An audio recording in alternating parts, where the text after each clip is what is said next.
وقالوا سمعنا وأطعنا غفرانك ربنا وإليك المصير.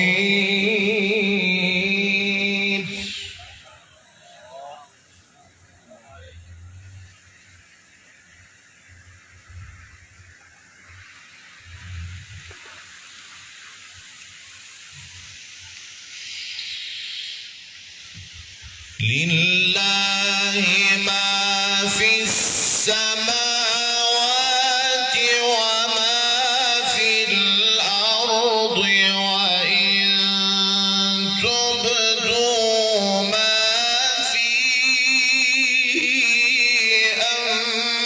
أنفسكم أو تخفوه يحاسبكم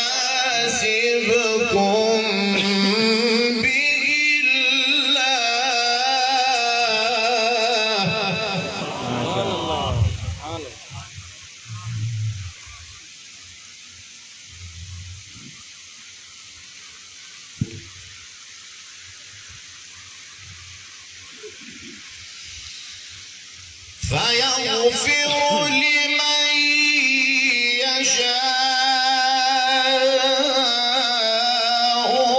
ويعذب من يشاء والله على كل شيء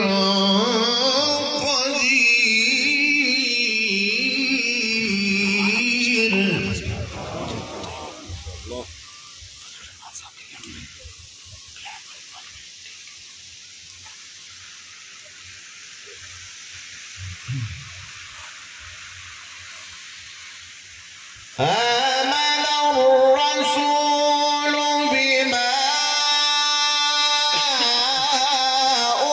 أنزل إليه من ربه والمؤمنون كل آمن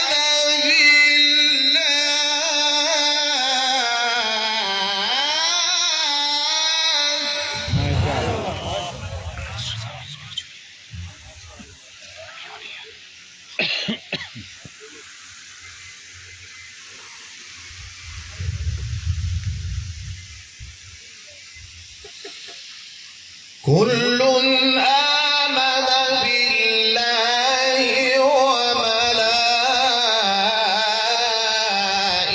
وملائكته وكتبه ورسله لا نفرق بين أحد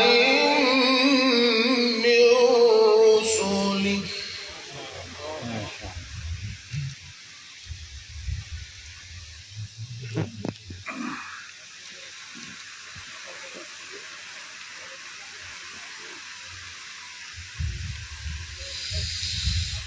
كل آمن بالله وملائكته وكتبه ورسله لا نفرق بين أحد من رسله وقالوا سمعنا وأطعنا غفرانك ربنا.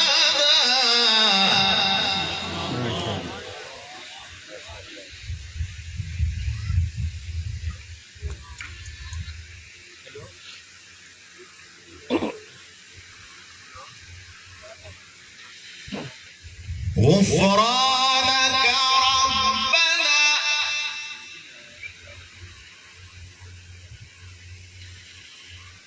غفرانك ربنا وإليك المصير.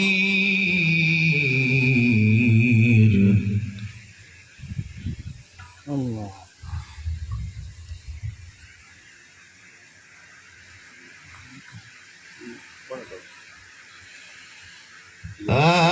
الرسول بما أنزل إليه من ربه والمؤمنون كل آمن بالله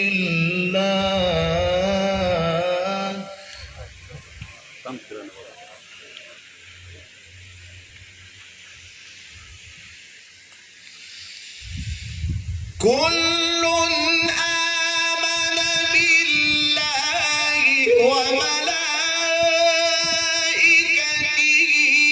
وكتبه ورسله لا نفرق بين أحد من رسله وقالوا سمعنا وأطعنا غفرانك ربنا وإليك المصير.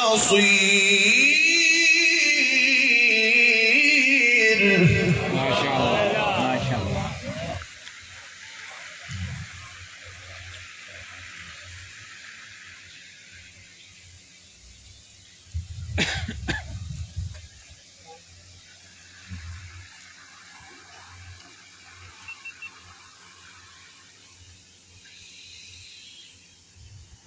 لا يكلف الله نفسا إلا وسعها لها ما كسبت وعليها ما اكتسبت.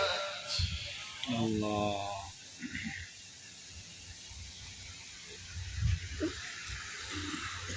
ربنا لا تؤاخذنا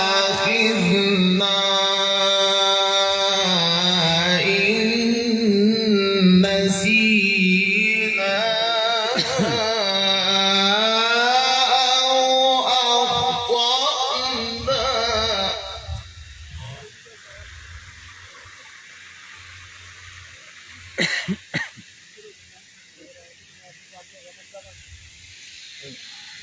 ربنا ولا تحمل علينا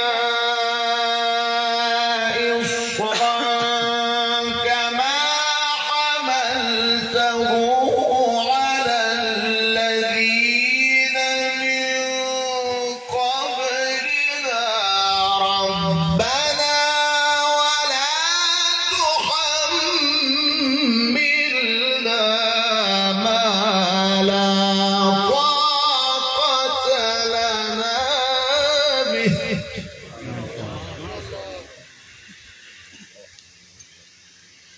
واعف عنا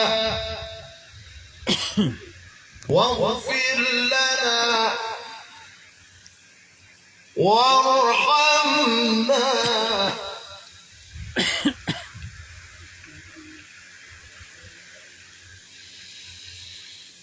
ربنا ولا تحملنا ما لا طاقة لنا به واعف عنا واغفر لنا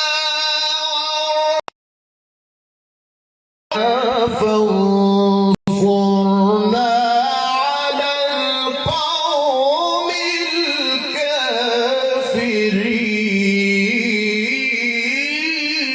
الكافرين.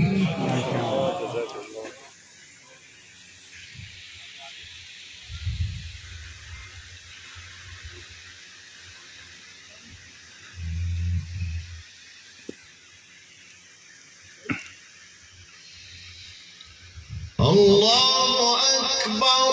بسم الله الرحمن الرحيم. والضحى والليل إذا سجى.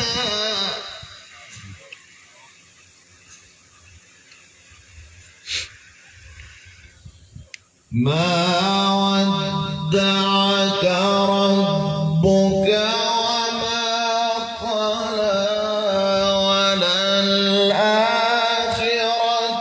خير لك من الأولى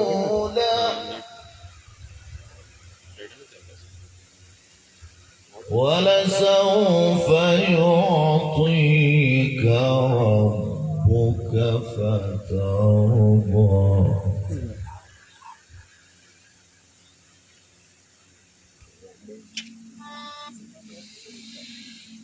بسم الله الرحمن الرحيم والضحى والليل إذا سجى ما ودعك ربك وما قلى وللآخرة خير لك من الأولى ولسوف يعطيك ربك فترضى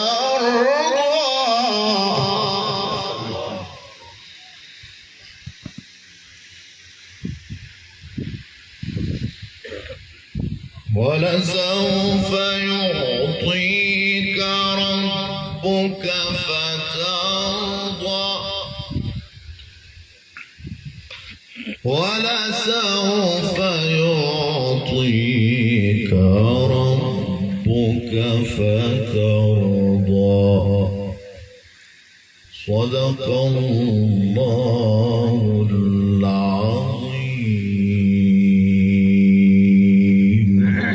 ما شاء الله ما شاء الله. أحسنت أحسنت. جزاكم الله.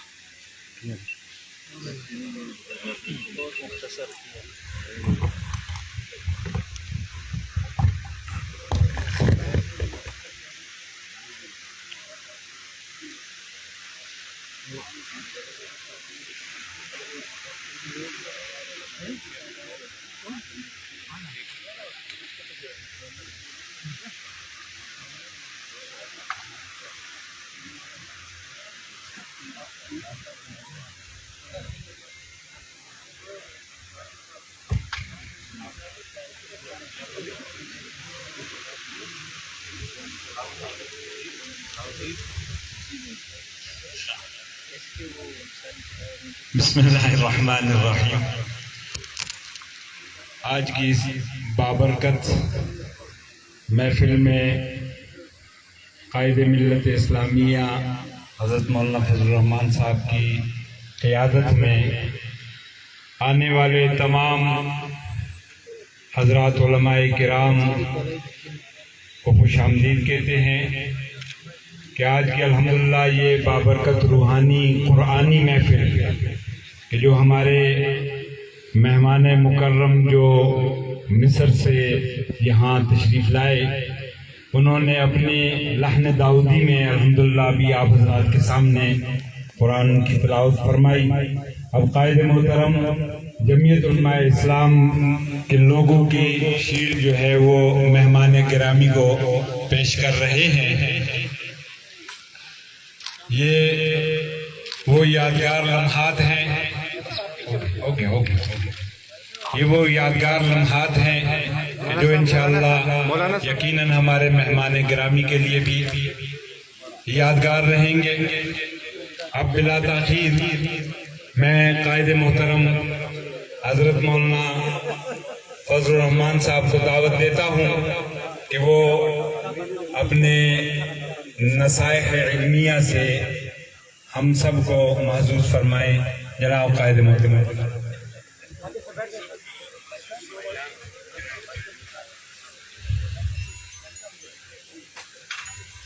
बिस्मिल्लाहिर्रहमानिर्रहीम।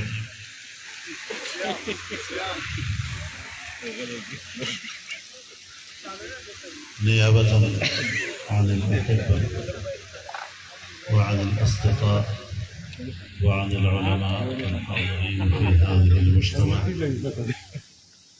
أرحب من أعماق قلوبنا تراحيب حارة للضيف المكرم. والضيف المكرم أسعدنا بزيارته ونور أجواء باكستان بوجوده المبارك، وشرف أراضي باكستان بقدومهم الميمون. نشكرهم شكرا جزيلا. میرے محترم دوستو، ہمارے مہمان مکرم جو مصر سے تشریف لائے ہیں اور کسی زمانے میں جس طرح مصر کے مائع ناز قراء جیسے شیخ محمود خلیل الحصری، شیخ عبد الباسط عبد الصمد، شیخ المنشاوی، شیخ مصطفیٰ اسماعیل اور اس پائے کے قراء گزرے ہیں، آج اس وقت جناب محمود شہاب انور صاحب اس وقت کے انہی کی یاد دلاتے ہیں. ان کی تشریف آوری ظاہر ہے کہ ان کی نسبت قرآن کریم سے ہے اور پاکستان کی فضاؤں میں ان کی تلاوت سے یقیناً ہماری نئی نسل میں قرآن سے وابستگی کا ایک ماحول پیدا ہوگا. قرآن کو پڑھنے، تجوید کے ساتھ پڑھنے، قواعد و ضوابط کے ساتھ پڑھنے، اچھی ادا کے ساتھ ادا کرنے کی طرف لوگ متوجہ ہوں گے، نوجوان متوجہ ہوں گے، اور اس کی ضرورت ہمارے علماء کرام کو بھی. تو ظاہر ہے کہ ان کی یہ تشریف آوری اس حوالے سے ہماری نئی نسل کو اس طرف متوجہ کرے گی. اللہ کرے کہ ان کا یہ سفر اس حوالے سے باثمر ثابت ہو، بابرکت ثابت ہو. اور ظاہر ہے کہ قرآن کریم امت مسلمہ کے درمیان ایک قدر مشترک ہے. قراء حضرات جب ایک دوسرے کے ممالک میں جاتے ہیں تو امت کے درمیان رابطے کا اعلیٰ ترین ذریعہ قرآن کے علاوہ کیا ہو سکتا ہے. تو وہ اس فرض کو بھی سر انجام دے رہے ہیں کہ مصر سے لے کر پاکستان بر صغیر تک مسلمانوں میں ایک ربط پیدا کرنا، ایک امت کا احساس دلانا کہ ہم ایک امت ہیں. مصر کے لوگ بود و باش کے لحاظ سے شاید ہم سے ذرا مختلف، اپنی تہذیب و تمدن کے لحاظ سے کچھ ہم سے مختلف، لیکن جو ایمانی رشتہ ہے اور قرآن کے حوالے سے جو رشتہ ہے یہ وہ حبل عظیم ہے، یہ وہ عروہ وثقہ ہے کہ جو ٹوٹتا نہیں ہے، کٹتا نہیں ہے، اور جو اس رسی سے وابستہ ہو گیا وہ بیڑا پار کر گیا، وہ کامیاب ہو گیا. تو اللہ تعالیٰ ان کی تشریف آوری کو مبارک فرمائے. ہم ان کے شکر گزار ہیں، اور کل بھی انشاءاللہ یہاں کنونشن سینٹر میں جو رحمت کائنات فاؤنڈیشن کے تحت ناموس رسالت کانفرنس ہو رہی ہے، اس میں بھی انشاءاللہ العزیز وہ تلاوت فرمائیں گے، اور ہم سب لوگ انشاءاللہ وہاں پر بھی ان کی آواز سے محظوظ ہوں گے اور برکت حاصل کریں گے. اللہ تعالیٰ اس مجلس کو قبول فرمائے. اور آپ حضرات کے بھی ہم شکر گزار ہیں کہ آپ نے اپنے مہمان کو عزت دی اور ان کے ساتھ کھانے میں آپ شریک ہو رہے ہیں، ان کی تلاوت کو سننے کے لیے آپ جمع ہو رہے ہیں. تو آپ حضرات کا بھی بہت بہت شکریہ. اللہ تعالیٰ اس محفل کو اور اس مجلس کو مبارک فرمائے اور قبول فرمائے. السلام علیکم ورحمۃ اللہ وبرکاتہ. ابھی اپنے مہمان مکرم کے اعزاز میں قائد محترم کے ہاتھ سے سینیٹر طلحہ محمود صاحب کی طرف سے خصوصی تحائف جو ہیں وہ پیش کیے جا رہے ہیں. طلحہ صاحب کی نیابت ان کے صاحبزادے مصطفیٰ طلحہ جو ہیں وہ کر رہے ہیں. میں ان سے درخواست کروں گا تفضل یا شیخ. تفضل. مصطفیٰ طلحہ ابن سینیٹر طلحہ. ایک پکڑی اس کو یہ پکڑی. جزاکم اللہ. حضرت صدیق تفضل. شکرا. ماشاء اللہ. بارک اللہ.